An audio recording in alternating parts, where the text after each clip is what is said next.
Please rise for the Pledge of Allegiance. Colors.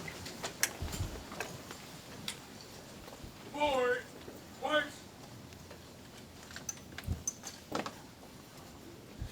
Jump. Forward. March. March time. March.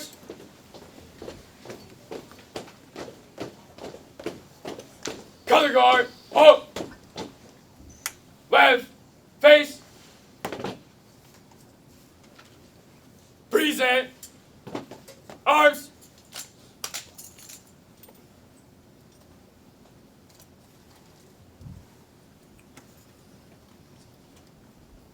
I pledge allegiance to the flag of the United States of America and to the republic for which it stands, one nation, under God, indivisible, with liberty and justice for all.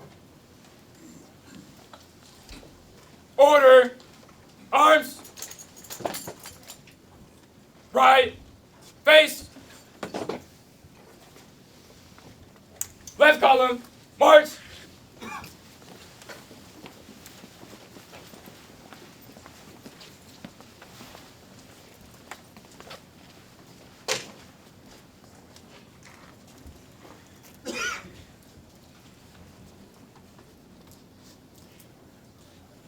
You may be seated. Good morning, everyone. Welcome to CTA's full funding grant agreement signing ceremony for the Red Line extension.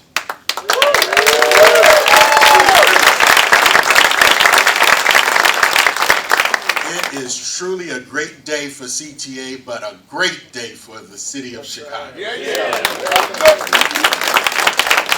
My name is Lester Barclay, and I'm the chairman of the Chicago Transit Board. Before we begin this morning's program, I would like to invite the Reverend Dr. Charlie Dates, pastor of the Salem Baptist Church, to lead us in an opening prayer.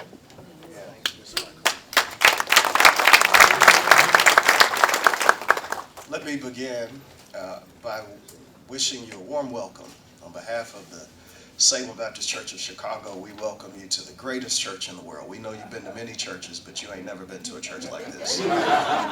This is the House of Hope. I want you to note that this building, probably the first major development in the Roseland community in decades, now spawns greater development for the least, the lost, and the left out. We would hate for you to leave today without having garnered a bit more hope in your heart, experiencing the joy of our great Savior. I want to say welcome again and thank you to all of our elected officials and those who serve our city for bringing this historic signing to a house of hope. Will you breathe a word of prayer with me, please? Gracious God in heaven, you are the author of all good. We come to you this morning because we can do nothing apart from you. Even the signing of a commitment to send money can be an occasion for evil if you do not show up. So we come to you this morning inviting your presence, thanking you for the privilege to serve people who live on the margins, to transport people who could not get past 95th Street now to this part of the city. We do pray that the economic prosperity that rests on the north side and downtown would come with the CTA's extension to the south side. We pray that you would bless families in need, that you would help us to be conduits of hope. We give you this morning's signing, and we pray that you would be in obvious control. Thank you for leaders, for politicians, for economic advisors, and now for developers that will bring tangible resources of help and hope to those in need. And if we've asked you for too little, we pray you do something even bigger than what we just asked you for. In Jesus' name, amen. Amen. Thank you, Pastor Dates. As I watched the young people perform this morning, I felt that what they represented is the future. Specifically, the future generations to come who will use public transportation. It's a future that includes a red line extension which will provide a new, more direct connection to the red line and other CTA rails and bus routes for the far south residents of our city. A future that envisions up to a 30-minute time saving to CTA's customers traveling from 130th Street to the Loop. And a future that will provide economic benefits for businesses and residents in and around the project footprint, like contracting opportunities for small and disadvantaged businesses, and workforce opportunities for job seekers. Today, more than ever before, we're able to look towards public transit's bright future, right here in the far south side of our city. I want to acknowledge the many elected officials and appointed officials here today, representing various agencies and levels of government, as well as other honored and distinguished guests, some of whom will be speaking this morning and who will be acknowledged individually as they come to the podium. Whether you're speaking this morning or attending in support of the project, we want to thank you very much for being here. On this cold, snowy day, you made it. There's been a bigger advocate for the construction of the red line. There's been no bigger advocate for the construction of the red line extension than CTA's own president, Dorval Carter.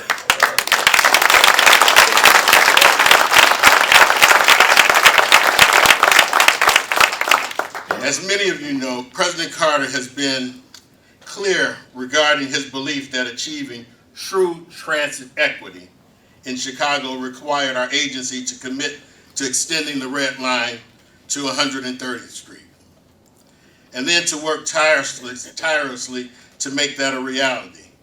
Since 2015, he has led his team with the extension as a top priority and has remained consistent in his pursuit of local, state, and federal funds to make this day possible. To share his thoughts this morning on the red line extension, please welcome the president of the Chicago Transit Authority, Dorval Carter Jr.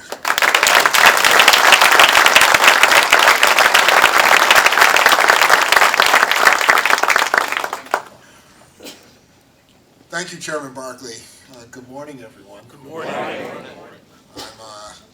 I'm going to take a moment to take out a handkerchief here because I tend to get a little emotional when I start talking about this project. Some of you may not be aware, but we are currently in Chicago's historic Pullman neighborhood. It's named after the Pullman Car Company, a rail car manufacturer that is famous for many reasons. Among those reasons is the fact that it was one of the first planned industrial communities in the country, and fittingly, for its role in American labor and railroad history. You may have heard of the famed Pullman porters, who worked hard aboard trains owned by the Pullman Company and were primarily African American. Well, I'm here today to tell you that that legacy and that history has a personal connection to me. Because my grandfather was a Pullman porter. And I grew up riding the trains that he worked on and understanding how important that was, not only for the mobility of individuals who needed to get around this country, but also for the economic opportunity it created for my grandfather, which led to the opportunities that existed for my mother and then ultimately for me as a family. As you know, the Pullman porters cemented their legacy in American civil rights history by organizing and founding the Brotherhood of Sleeping Car Porters in 1925 with civil rights legend A. Philip Randolph. It was the first African American labor union to sign a collective bargaining agreement with a major corporation. They made history that forever changed the railroad industry. And today, we face another historic moment for an unquestionably historic project and a historic commitment of financial support. is happening right here in Pullman for the benefit of CTA and the people of the far south side of Chicago. Man, to God be the glory. Thank you. Throughout the past decade, as the Red Line Extension Project has advanced through the Federal Transit Administration's New Starts program, we, and specifically me, have assured the people of Roseland, Rosemore, Pullman, and other far south side neighborhoods that we were making real progress towards making this project become a reality. As we move forward, conducting required environmental impact studies, acquiring property, and hosting community education events, among other advancements, that assurance has always remained top of mind to me. Today, we take the next step in keeping our promise. The $1.9 billion in project funding that FGA is providing towards RLE's $5.7 billion cost is the single largest transit investment in CTA history.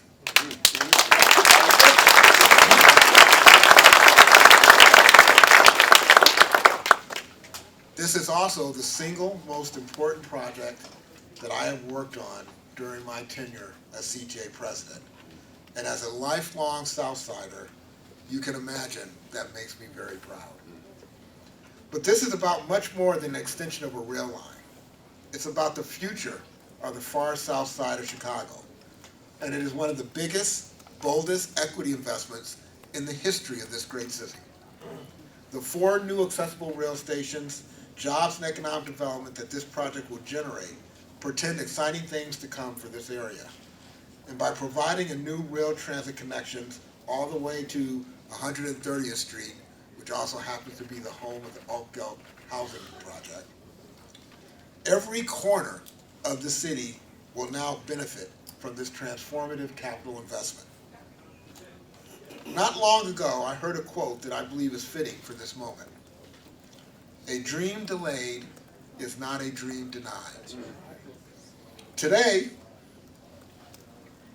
after more than 5 decades of unfulfilled promises to build the Red Line extension, and after all the hard work done by our Red Line extension team over the years, and through the buy-in and support from the Illinois Congressional Delegation, the Illinois State Legislature, the Chicago City Council, the great mayors of the city, and the far south side community leaders, as well as all of our other RLE project supporters, that sentiment feels especially appropriate. The dream of Red Line service Chicago's southern edge, providing these communities with a direct rail connection to the rest of the city, is no longer delayed or denied. About living.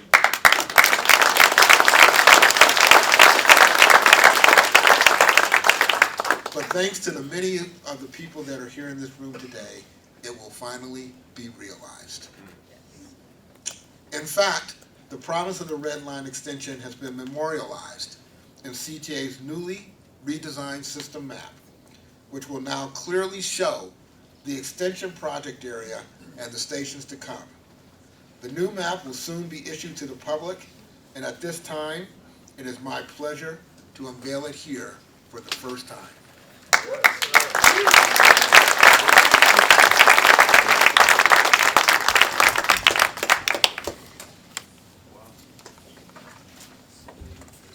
So I want to thank you all for giving me this opportunity to talk about this project that's been so important to me personally.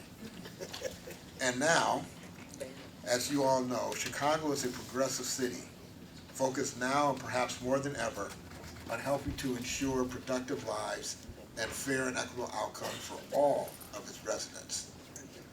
The current leader of the greatest freaking city in America is the embodiment of that sentiment. And it is my great pleasure and honor to invite him to the podium to share his thoughts on this momentous occasion. Ladies and gentlemen, please join me in welcoming Mayor Brandon Johnson.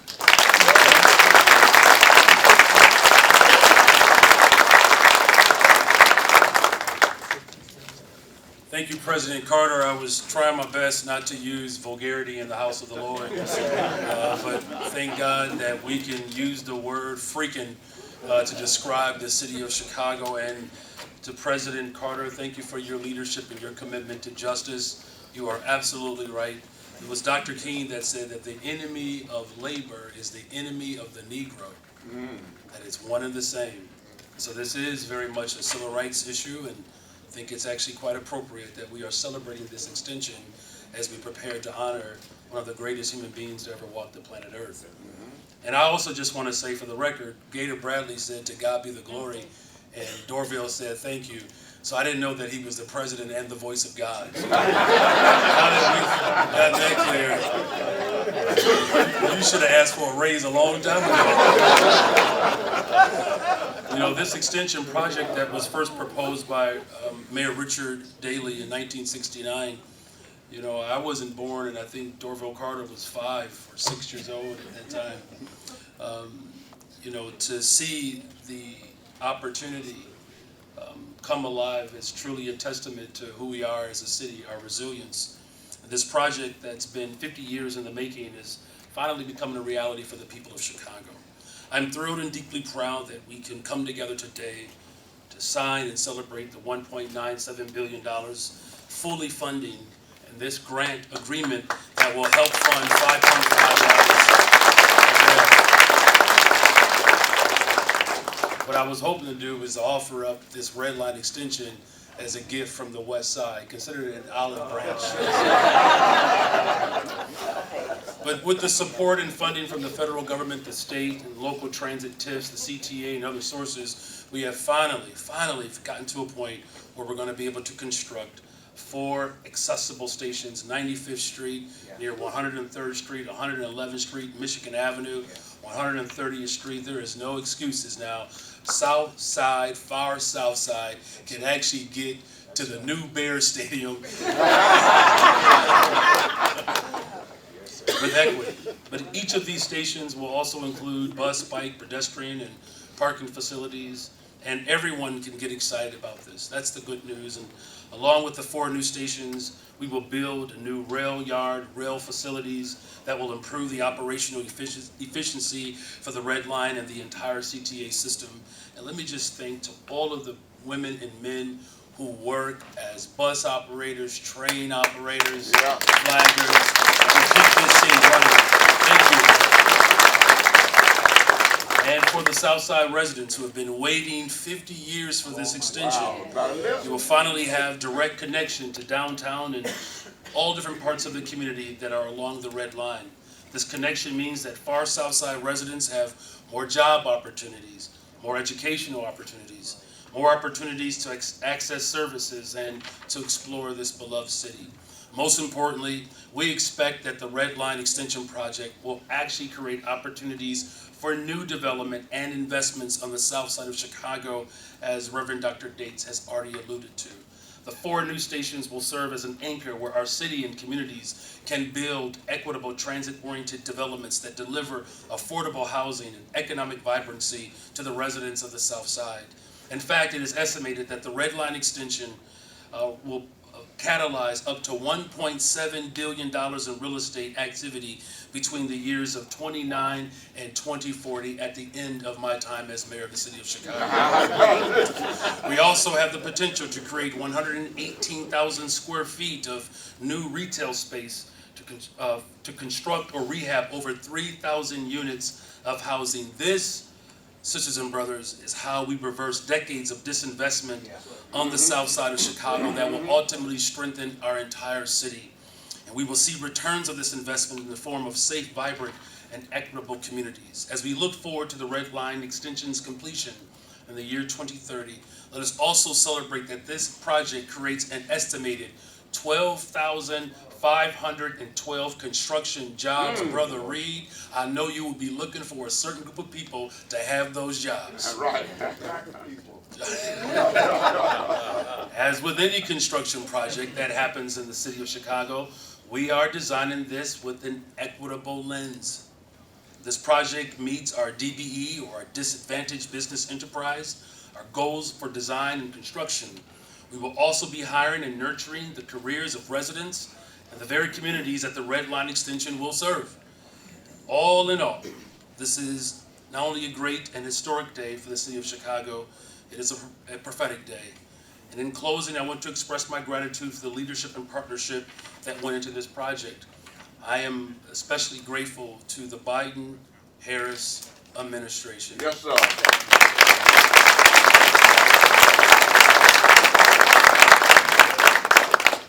Their incredible support for this project. In fact, the administration actually doubled their previous funding commitment in order to get this job done.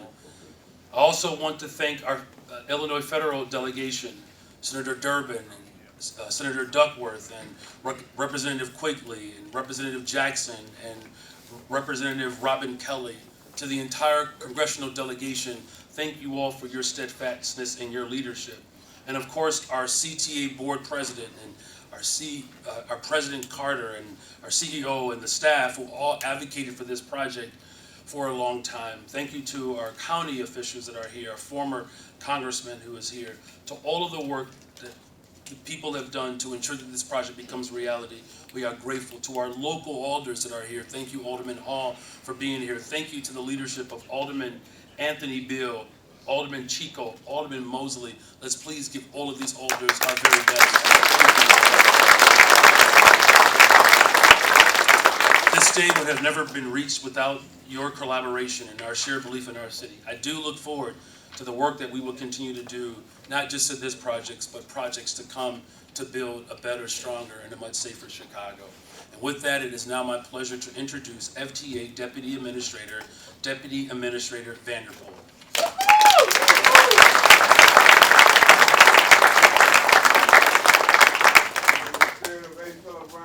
There's a black amalgamated local 2 that must work on this job.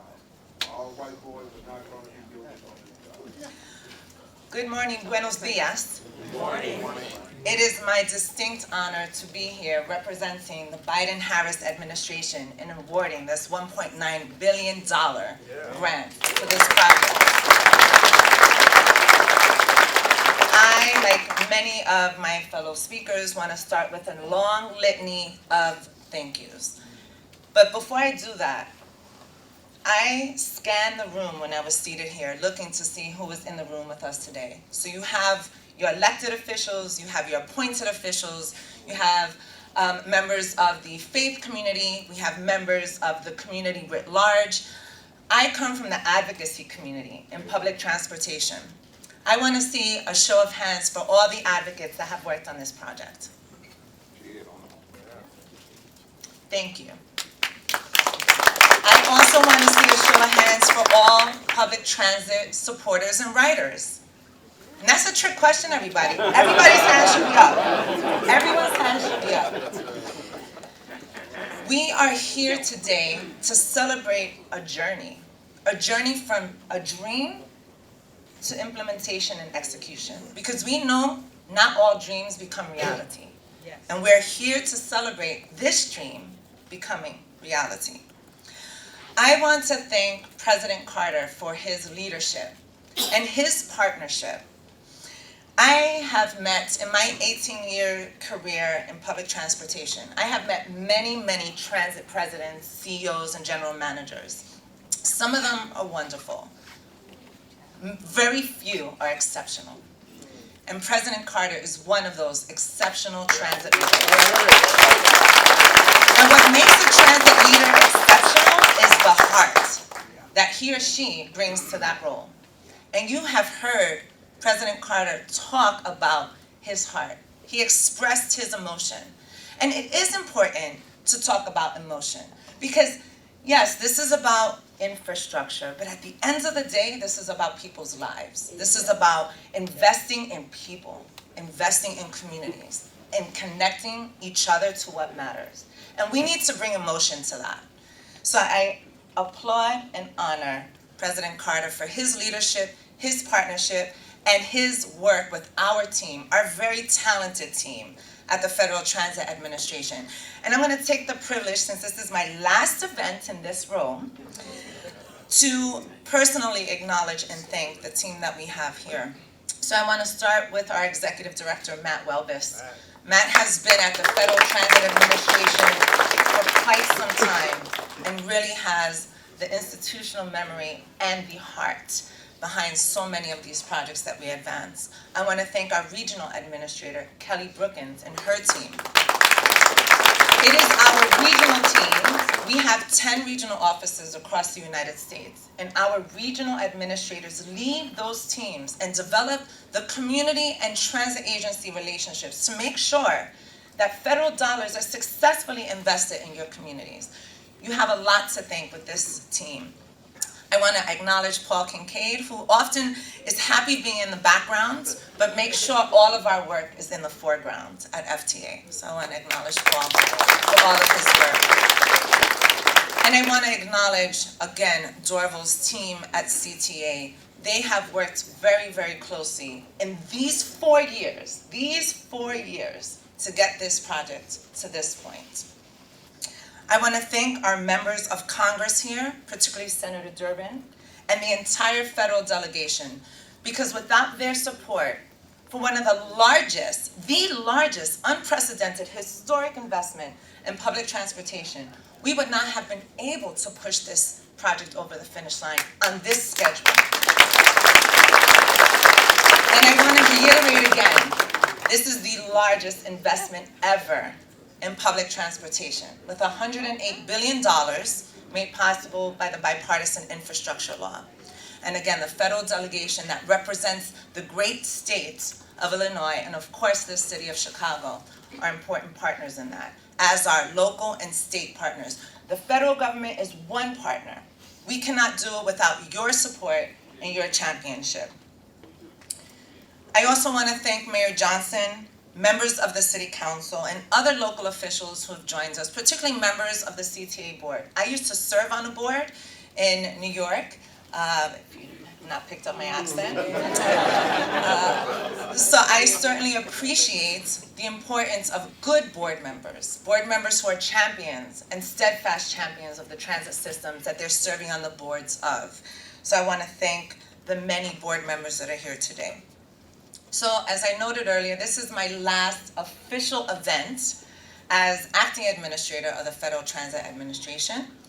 And we very deliberately and intentionally chose this to be our last event. We have many other actions that we're executing in the next 7 days. So we're still very busy at Federal Transit Administration. But we wanted this to be our last. And I'm going to take a moment to explain my personal background. So I am born and raised in New York, out of the borough of the Bronx, relied on public transit all of my life. I do not have a car. And when we are in your communities across the city and across the United States, we are on public transportation. We got here on the Red Line. We took it from Jackson, we got off at 95th Street, we saw the new terminal, we drove the alignments. So I could see all the opportunity, the promise, the challenge, and the hope along this corridor. And we are happy to invest in that. Our mission at Federal Transit Administration is to improve America's communities through public transportation. And when we are making those investments, we're on the ground, on your buses, on your subways, on your metros, on your ferries, in your van pools. Because we want to see our investment. So we walk and talk the talk. It's also very important for me to be here and make this my last. The Bronx is a community that is often economically challenged, for decades had also been economically disinvested in, is a borough with a majority immigrant population, people of color, and low socioeconomic status. So I understand the importance of public transportation. So it's important for me to make this one of my final actions, to celebrate again the opportunities that we're all investing in together. When President Biden came into office, he focused on fighting the climate crisis, creating equity in our communities, and rebuilding our economy. And this project does all three of those things.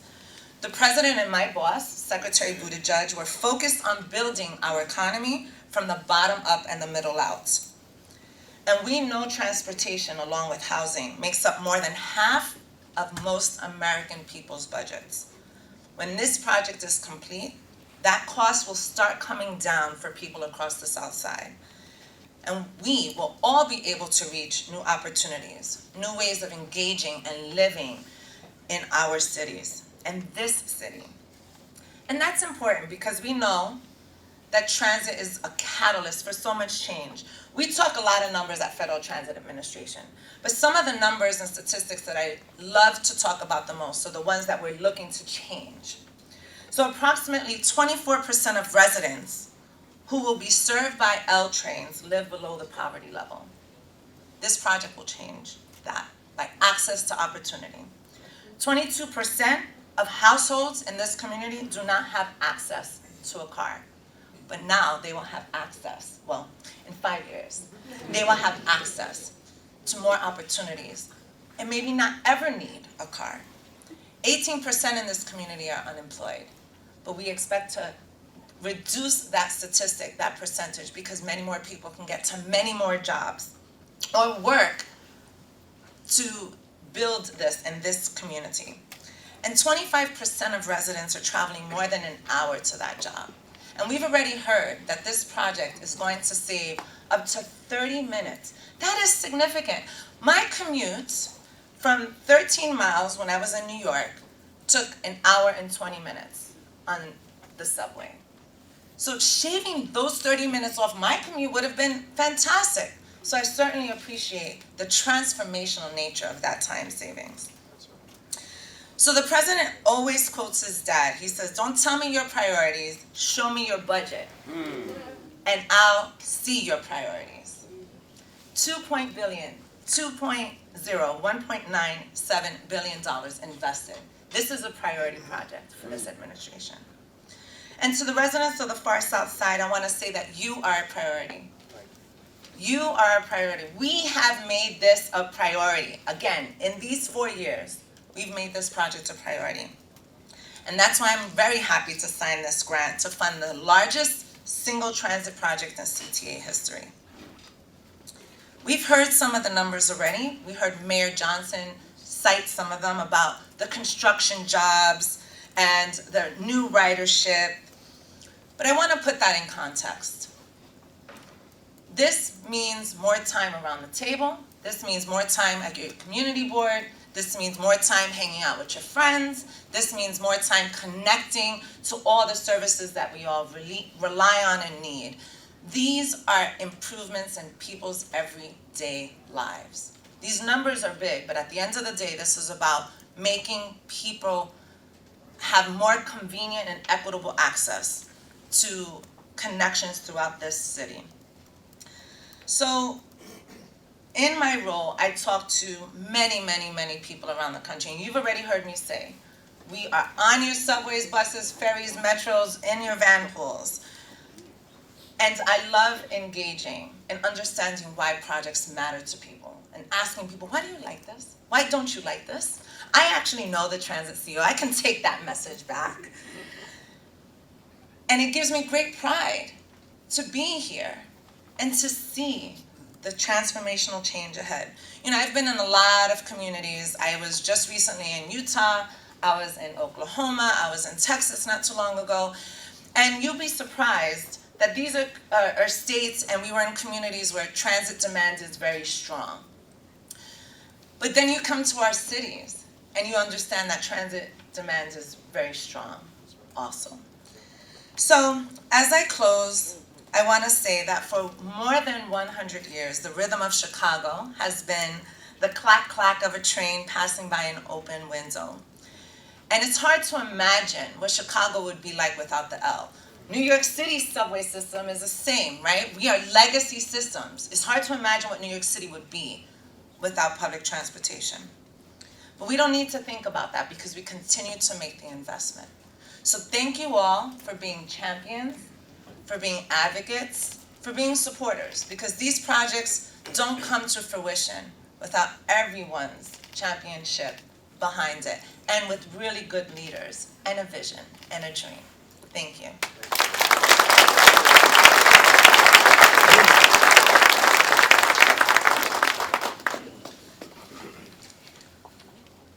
Thank you, Deputy Administrator Vanderpool, for both your words here today and for your leadership in helping to make this day possible.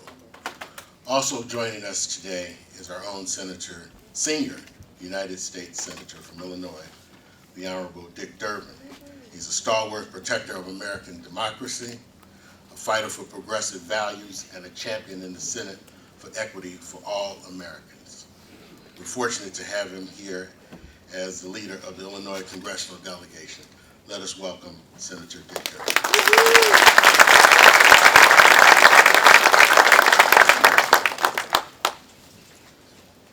In 1969, the Dan Ryan branch opened of the Red Line, and the first politician stood up and said, we're going to complete this to 130th Street real soon. Real soon. That was 50 years ago. For 50 years, politicians have been promising this day. I was not one of those politicians. I've been promising for only 28 years that I would bring this day to Chicago. It's a joy to be here. And it's a moment in history. Today is January 10th. Under the Constitution, on January 20th, there'll be a big change in Washington. There'll be an inauguration and a new president. And President Joe Biden, my friend, my fellow senator, will step down from his administration, and a new president will step up. You never know about change. Might be good, maybe it won't. Who knows? You just don't know. And that's why we're meeting today. We want to make sure that whatever the change may be, the Red Line will finally be finished.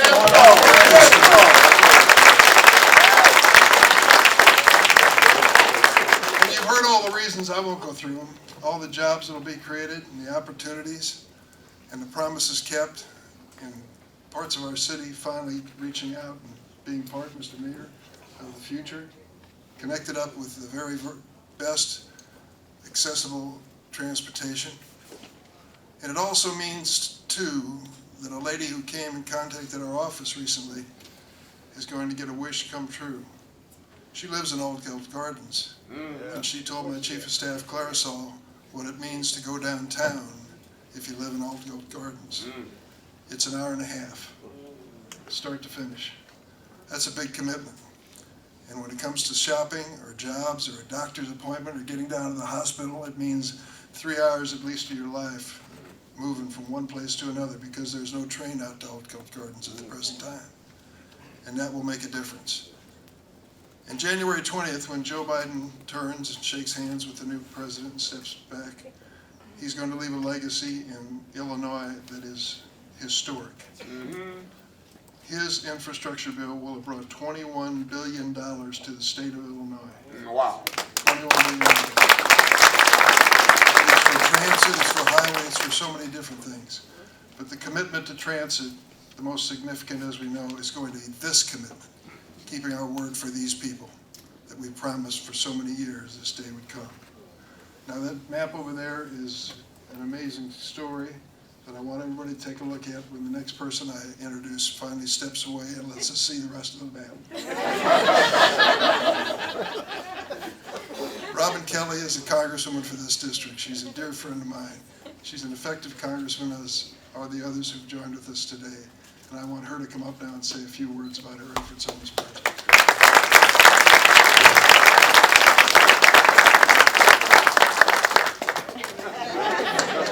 I wasn't sure what joke he was going to tell about me. But good morning, everyone. Thank you, Senator. And I'm so happy to say, welcome to the 2nd Congressional District of Illinois. I always want to hear more and more of that. It's an honor to represent you in Washington, D.C., and to definitely bring back federal dollars that directly impact the 2nd District. I'm especially excited to be here today, as you know, to pledge nearly $2 billion for the Red Line Extension Project. As the senator and the mayor said, Southsiders have heard about this project for decades. They said 50 years, but it's actually closer to 60 years. My late husband grew up in Allgill Gardens, and my sister-in-law still lives there, so I've personally heard it since I've been in Congress for 12 years. So to all Southsiders, today is a monumental step forward. This federal funding will be green-lighted and the construction will start in the next year. I'm going to give my thanks to the Biden-Harris administration, to my Illinois colleagues that are here. We fought hard to finally bring the Red Line Extension project to life. This $1.9 billion investment, as you've heard, will build new stations all the way down to 130th Street, serving tens of thousands of Chicagoans. It will actually be the first CTA train station in the 2nd District, connecting the far south side to downtown and increasing transit equity. Southsiders, as you've heard, will save up to 30 minutes of commute time. So many people in Chicago area depend on public transportation to get to school, work, the grocery store, and essential places. I too, like not our last speaker, but the speaker before, grew up in New York. I told the senator I didn't learn how to drive till I was 24 because I didn't need a car. He thought it took me that long to learn, but it didn't. The Red Line will help Southsiders get to where they need to be, and hopefully, at some point, get Northsiders to the South Side and Westsiders to the South Side to spend some of that money.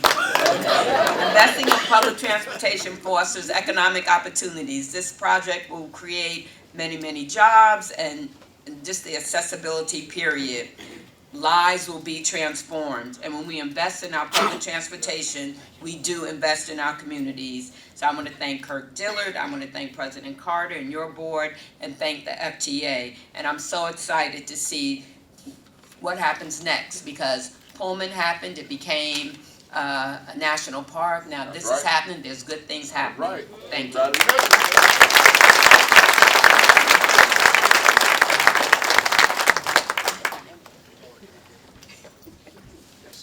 Good afternoon, good morning. My name is Congressman Jonathan Jackson. I'd like to thank my dear colleague from the 2nd Congressional District that is making great things happen. Please give another round of applause for Congressman Kelly. To the distinguished guests that we have here today that are true champions of this major project, thank you for those stirring words, President Carter, and all that you do. Thank you, Senator Durbin, who has tirelessly fought for this. Trying to get mass urban transit projects fully funded is very difficult in Washington, but right here on this stage, with the help and support of all of our congressional colleagues, and Congressman Garcia, and Congressman Quigley, Congresswoman Kelly, Congresswoman, Senator Durbin, give them another loving round of applause. They have succeeded in making this a reality.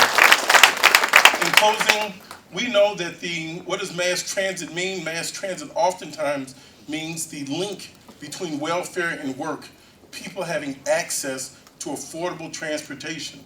In this spirit of Reverend Martin Luther King's birthday, as we honor him, Mrs. Rosa Parks was so much more than about having dignity to sit anywhere on the bus. It was confronting the inequities in mass transit.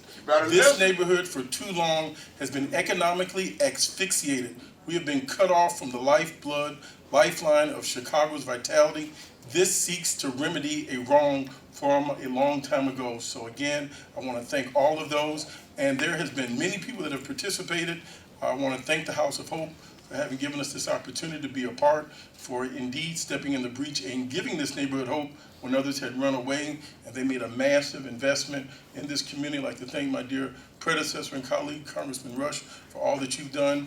And there's been a man that has worked in the trenches, if you will, on the railroad, making sure the wheels go round and round, who has been a part of appropriations and specifically the subcommittee on transportation that has put his last finger on the dollar that made it all happen. I'd like to introduce Congressman Quigley.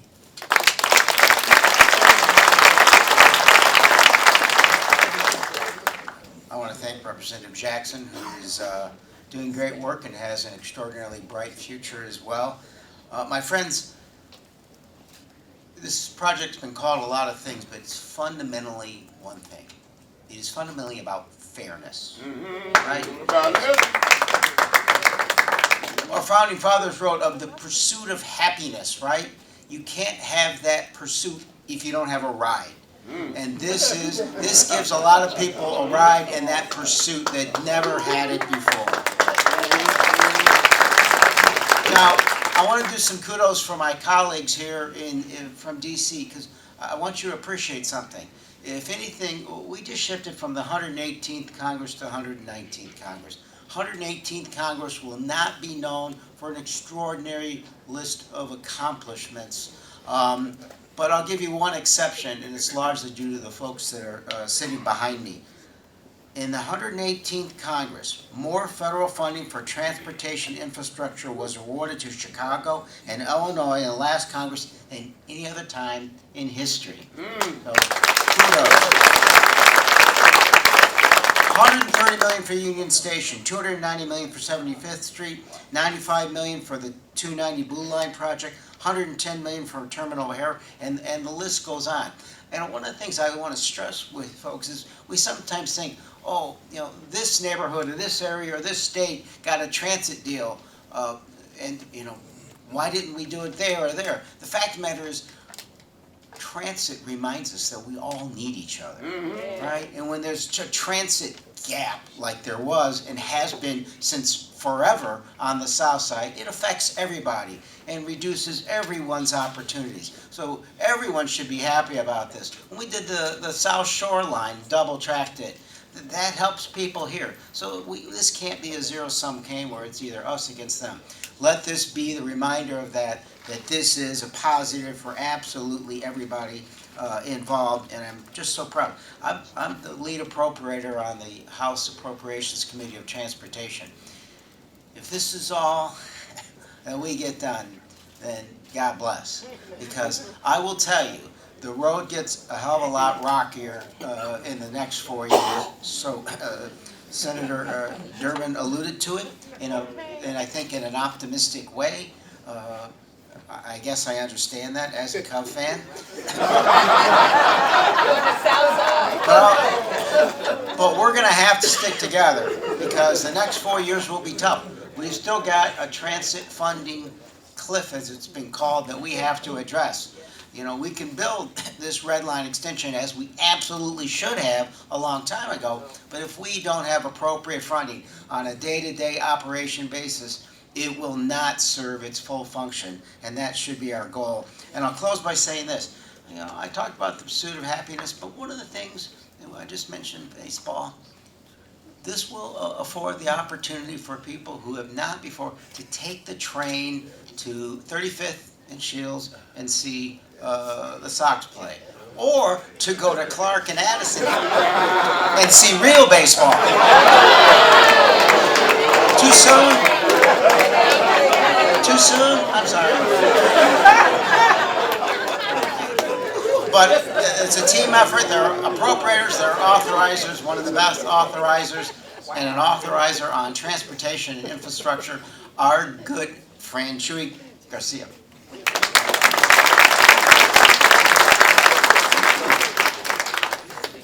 Good afternoon, everyone. I am delighted to be here today to congratulate the CTA board, Mr. Chairman, of course, Dorval Carter, and all of the system members of the CTA, everyone who makes it happen. I was in 8th grade in the Pilsen community when this project was announced. Since then, I've had the chance to go to University of Illinois, get a master's degree in urban planning, where I learned about redlining, racism, discrimination, and how communities have become disinvested in. This project will help overcome those things in the past. It is a pathway to equitable development. It will help all the neighborhoods along the way, and I'm excited for the city council representatives, state legislators who are here as well, but most importantly, the community residents of Chicago's South Side. When I went to Congress, I sought a seat on the Transportation and Infrastructure Committee because I wanted to help make this project a reality. Working with the Biden administration, I am so happy to say that we have delivered for these communities, for Chicago and Illinois as well. Very proud as a graduate of the University of Illinois, a public school. The construction of this project will create thousands of jobs, as you know. It will ensure workforce training for the future, development opportunities in communities, and urgent growth in this part of our city. One of my goals was to make this happen because reliable public transportation is a matter of justice, and thanks to the bipartisan infrastructure law and the relentless advocacy of our congressional delegation, the funding for this project finally comes to Chicago, and it is now signed. Now we just have to deliver equitably if Eddie Reed has his way. So today is a day to celebrate, and I look forward to celebrating when construction begins and upon its completion. Thank you for the invitation. I now have the pleasure of introducing the chairman of the Regional Transit Authority, Kirk Dillard.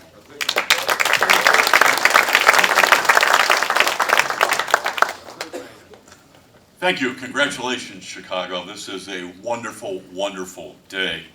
I want to thank the congressional delegation, and let me tell you firsthand, we have a great congressional delegation led by Senator Durbin, Mike Quigley, Chuy Garcia, all of you.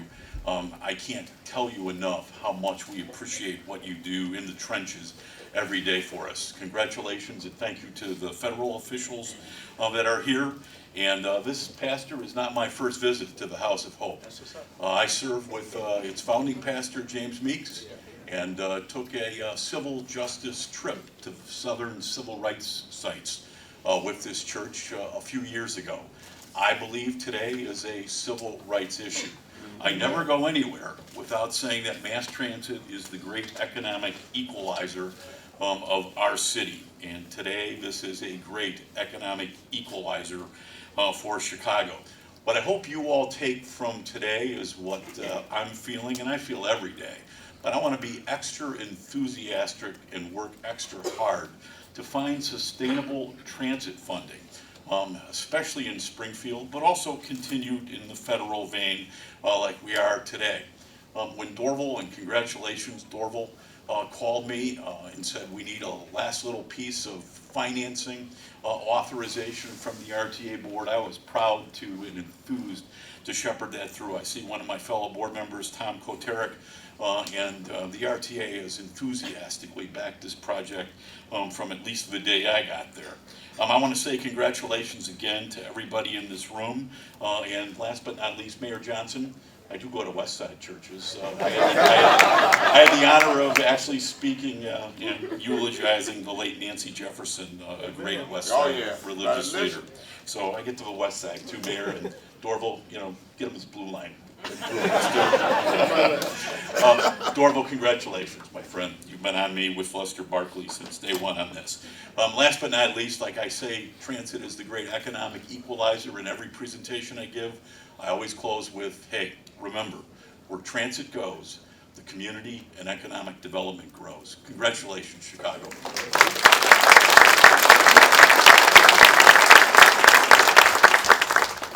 I should do my job. We're going to turn it over to the City Council now.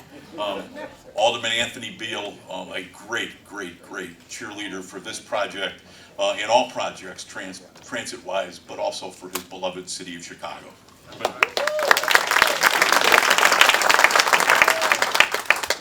Good afternoon. Allow me to take a deep breath. Now listen. A deep breath. Because there's nobody in this room that has lived this project more than me. I was 2 years old, living in the same house I was born and raised in today when the promise was made to my community about the Red Line extension. Grew up talking about it, my parents talked about it, and nothing ever happened. But I'm gonna tell you, in 1998, going into 1999, we had a movement out of this church on 118th in Indiana that was led by Reverend James T. Meeks that says we're gonna take our community back and we're gonna make a difference. And at that particular time, he helped elect me in 1999 to lead this 9th Ward. And since then, we have created over $2 billion of public-private investment in this community. Over 2,000 jobs, got rid of the food desert, brought recreation to our community. And so when I tell you that this really hits home to me, there's no greater feeling than to see this day come for the red line extension to go to 130.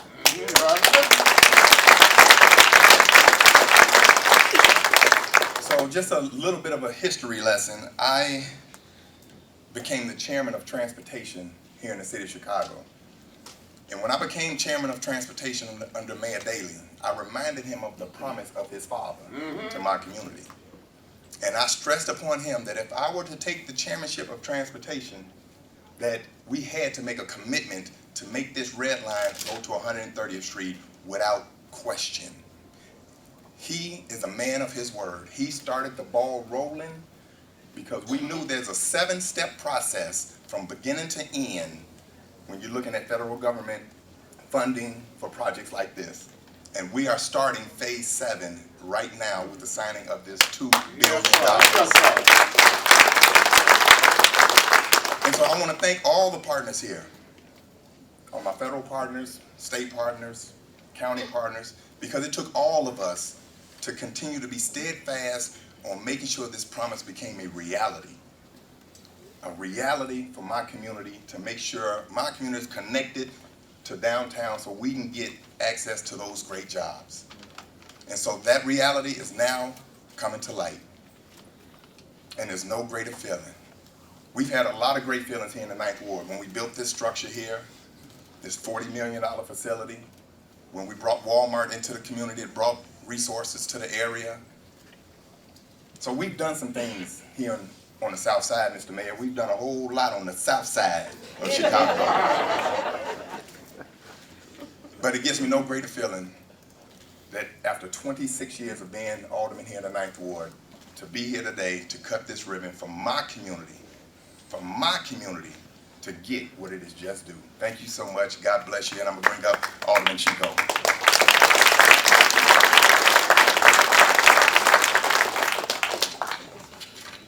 Thank you.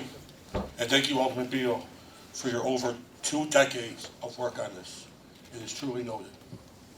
And to all the other stakeholders, including President Carter and Mayor Johnson, thank you for your work to deliver this historic project. I also want to acknowledge 2 members from my community. Local Advisory Council President for All Gale Gardens, Bernadette Williams. Yes, sir. Yes, sir. And Cheryl Johnson, Executive Director for People for Community Recovery. Yes, sir. When I became alderman of the 10th Ward, I quickly wanted to learn as much as I could about the new part of our ward during the remapping, the Riverdale community, that included All Gale Gardens and Golden Gate. What I found right away is the people I represented deserved so much better, and it started with real access to public transportation. To get to Walmart, right up the street on 109th and Doty, it probably takes 5 to 6 minutes in the car.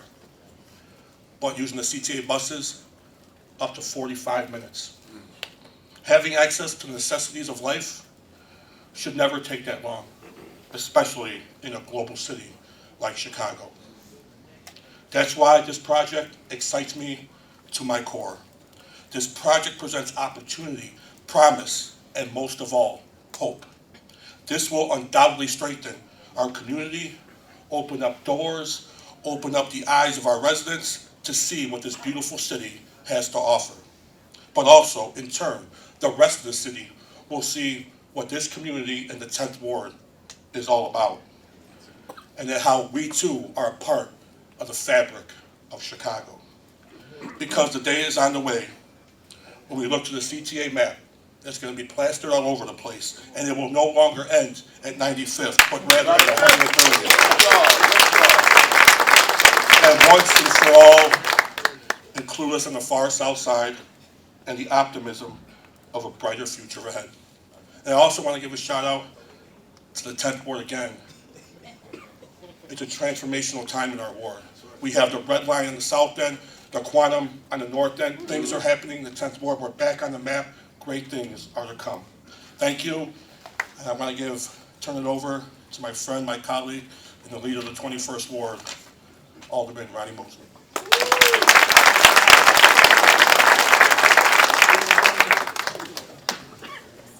You know, for far too long, the communities of the far south side of Chicago have waited.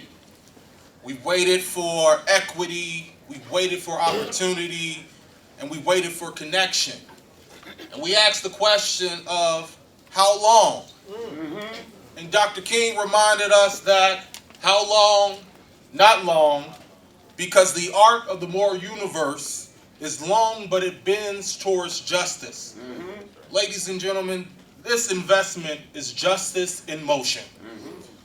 And with the new stations at 103rd and 111th, this extension will connect residents of the 21st Ward to jobs, to schools, and essential services. It's going to transform lives and open doors that have remained shut for far too long. This is more than just transportation. This is about dignity. It's about saying to the people of the far south side that you are seen, that you are valued, that you are heard, and your future matters. And we did not arrive here by chance. It took the collaboration of the federal, state, and local leaders that you see here, and the unyielding advocacy of the people in our community who refuse to give up. To you, I say your persistence has paid off. And so as we look towards 2030, when this project will be complete, let us not lose sight of the broader vision, that this is a step towards repairing the historical inequities, a commitment to building a Chicago where every resident, regardless of zip code, can thrive. And that means, Ed Reed, strong participation in building these extensions, mirroring the same levels of use. And we are on our way to that. So Chicago and the leaders here, thank you. Thank you. And with that, I'll welcome Phil Washington.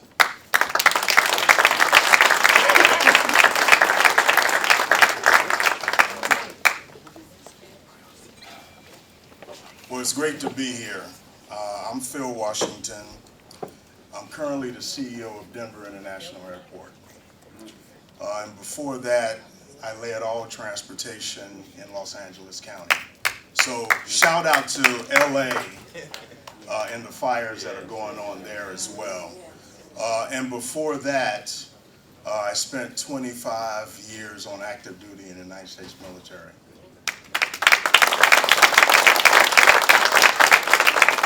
I say all that because I never forgot the struggles of my mother without transportation from Argyle Gardens. Yes, I was born and raised in Argyle Gardens, Block 15, Mr.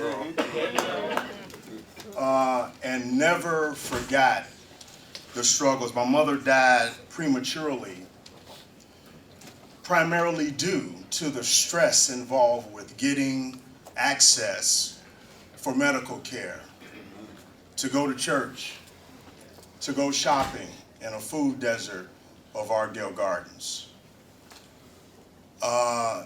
This is a big, big deal. Somebody said a freaking deal, the mayor said. This is a big, big deal. This is personal for me. It's personal for me. The first graduate, college graduate in our family, my sister Lorna, who could not be here today, took about 4 or 5 buses one way from Argyle Gardens to Northeastern to go to college, 2.5 hours, one way. Getting up at 4 a.m. in the morning to go to school. So happy for her. She ended up being an exchange student to Israel from Argyle Gardens, figuring out how to get from Argyle Gardens to school for 4 years. I cannot think of a more impactful transportation project than the extension of the Red Line in this entire country. I cannot think of one. So this is huge. I drove through Argyle Gardens yesterday. and I saw people that were waiting at the same bus stops that my mother waited on. My mother worked in the city towards downtown, and sometimes she never made it home if she missed the last bus from 95th to 127th. Y'all remember in those days? Y'all remember the South Suburban line? Big Red? Sometimes she did not make it home and had to stay in the city. So this is so personal that I had to fly in from Denver to support my brother Dorval. And I know and I thank everyone here. I thank Matt Welbus and Veronica and Paul from the feds. I thank the senators, senior senator and the mayor and the members of Congress. But let me just, and the aldermen. But it took someone to bring it all together. And Dorval didn't just start working on this. When he was the deputy chief of staff for former Secretary Anthony Fox, he was working this. When he was the general counsel for CTA, before he went to Washington, he was working on this. So a big thank you to him for coordinating all this, for people that have been working on this for years and years and years. Look, my mother thanks you from the grave, man.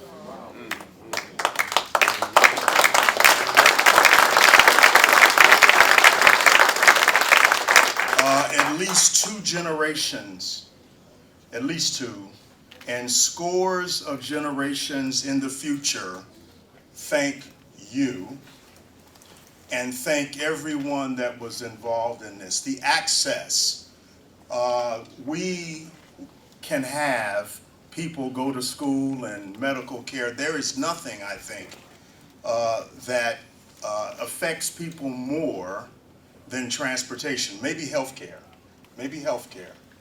but transportation affects more people. So listen, we should all be grateful. The people that this will impact in this community, young people that will be able to go to school and go around the world and do things like I've been blessed to do from Argyle Gardens, born and raised in Argyle Gardens. Going to Roseland was a big deal for us back in the day on the suburban bus line, whose frequency was probably every 20 or maybe 30 minutes. So this is a game changer. God bless you, Big Bruh, Dorval. I think you putting this together is a godsend for all of us in the community. And I know, and I can speak, I'll try to say one last thing on behalf of folks in Argyle Gardens and in Roseland too, because we frequented Roseland as well. And that is, let's build this thing. Let us realize the benefits for not just the people, but the minority communities as well. So equity and infrastructure is the key here, and we're seeing it now. Thank you so much for having me here.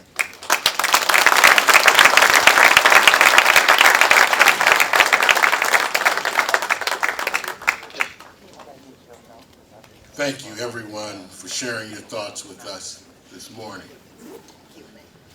At this time, I would like to invite Deputy Administrator Vanderpool, Mayor Johnson, the Illinois Congressional Delegation, and President Carter to join us for the ceremonial signing of the Red Line Extension Full Funding Grant Agreement.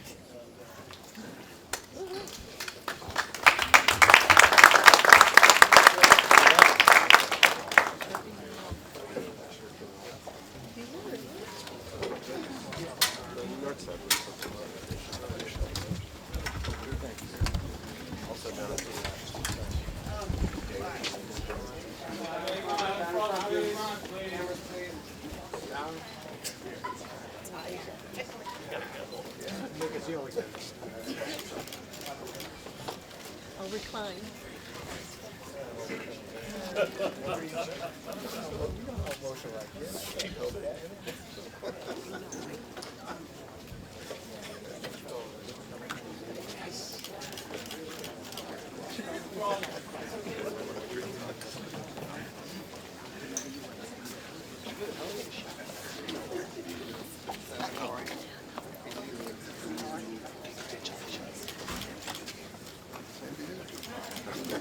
know the truth.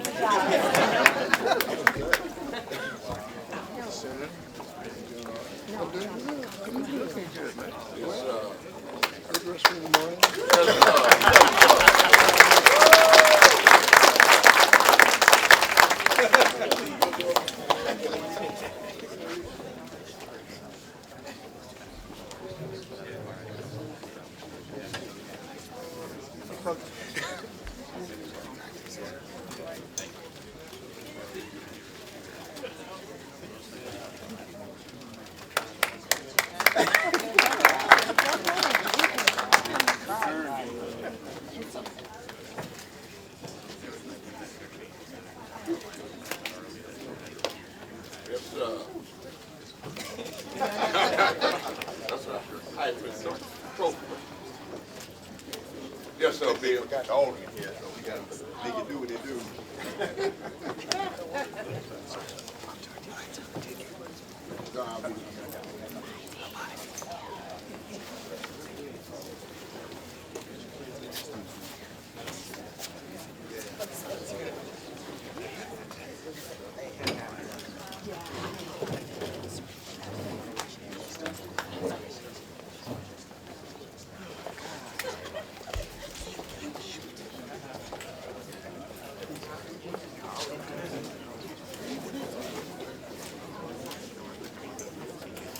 Oliver Chico. Oliver Chico.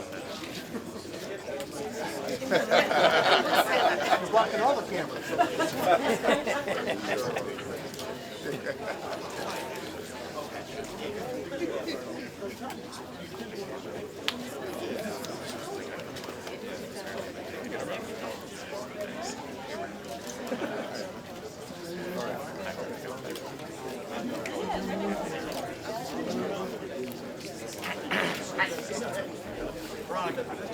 Bring Matt and you up here.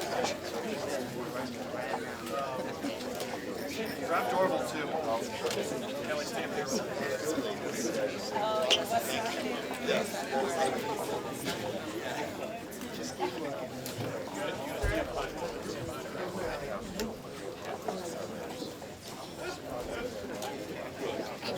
All right, right here. Good job, man. Oh, what's that in here? A lot of timelines, so they closed the early RF whatever.